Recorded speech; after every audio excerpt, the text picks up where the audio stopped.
সাধারণকালের ৩১ সপ্তাহ মঙ্গলবার। প্রথম পাঠ রোমীয়দের কাছে প্রেরিত দূত পলের পত্র, ১২ অধ্যায়, পদ সংখ্যা ৫ থেকে ১৬। ব্যক্তিগত সম্পর্কে আমরা পরস্পরের অঙ্গ প্রত্যঙ্গ।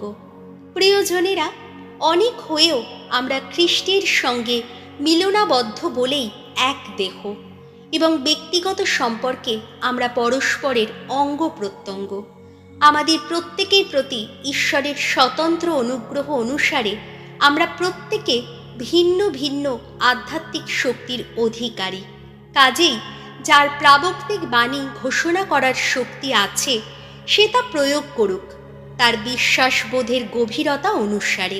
যার আছে সেবা কর্মের শক্তি, সে তার সেবা কর্মেই প্রয়োগ করুক। ধর্মশিক্ষক ধর্মশিক্ষার কাজই করুক, উপদেষ্টা উপদেশ দানেরই কাজ করুক। সাহায্যদাতা উদারভাবে সাহায্য দান করুক। কর্তৃত্ব যার হাতে, সে সযত্নে কর্তৃত্ব করুক। দয়া দাক্ষিণ্য যে করে, সে আনন্দের সঙ্গেই তা করুক। তোমাদের ভালোবাসার মধ্যে যেন কোনো ভান না থাকে।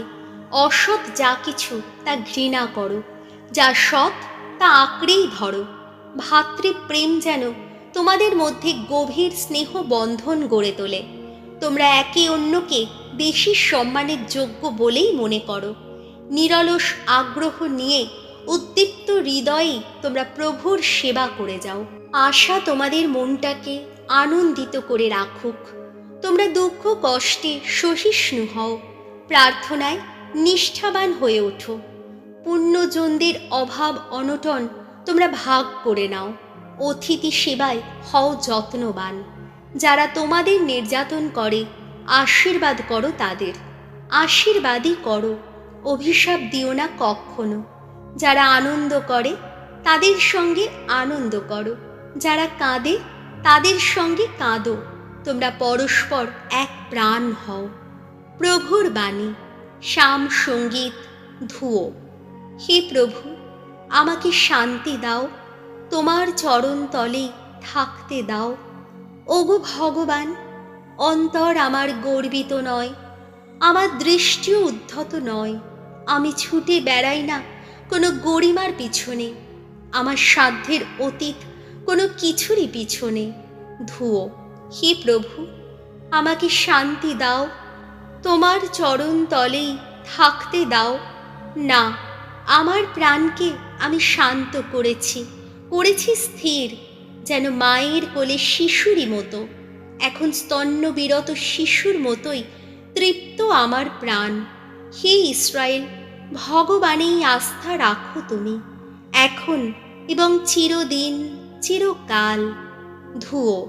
হে প্রভু, আমাকে শান্তি দাও, তোমার চরণ তলেই থাকতে দাও। বাণী বন্দনা। জয় জয় প্রভুর জয়। তোমরা শ্রান্ত যারা, বোঝার ভারে ক্লান্ত যারা, তোমরা সকলেই আমার কাছে এসো, আমি তোমাদের আরাম দেব। জয় জয় প্রভুর জয়। লুক রচিত মঙ্গল সমাচার, ১৪ অধ্যায়, পদ সংখ্যা ১৫ থেকে ২৪। স্বর্গরাজ্যে কারা যেতে পারে? এক নিমন্ত্রণ বাড়িতে যিশুর সঙ্গে যারা খেতে বসেছিলেন, তাঁদেরই একজন যিশুকে বললেন, ঐশ্বরাজ্যের ভোজ সভায় একদিন যে বসতে পাবে, ধন্য সে ধন্য।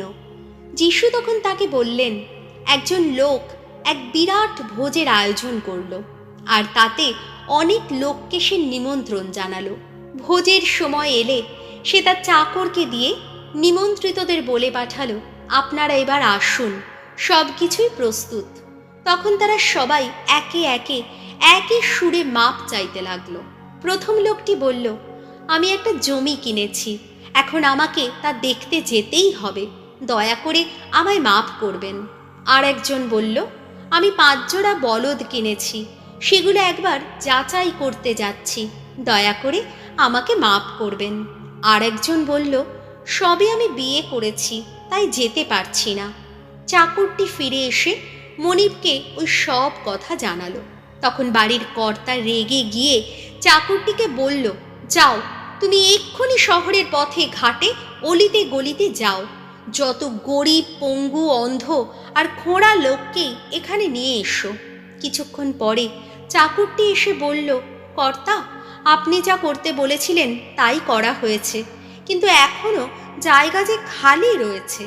মনিব তখন চাকরটিকে বলল, তাহলে যাও, এবার শহরের বাইরে যত রাস্তায় আর যত জমির বেড়ার ধারে যাও, জোর করে লোকদের এখানে নিয়ে এসো, যাতে আমার বাড়িটা একেবারে ভর্তি হয়ে যায়। আমি তোমাদের বলে রাখছি, আগে যাদের নিমন্ত্রণ করা হয়েছিল তাদের কেউই কিন্তু আমার ভোজসভার কোনো কিছুরই স্বাদ পাবে না। প্রভু যীশু খ্রিস্টের মঙ্গল সমাচার।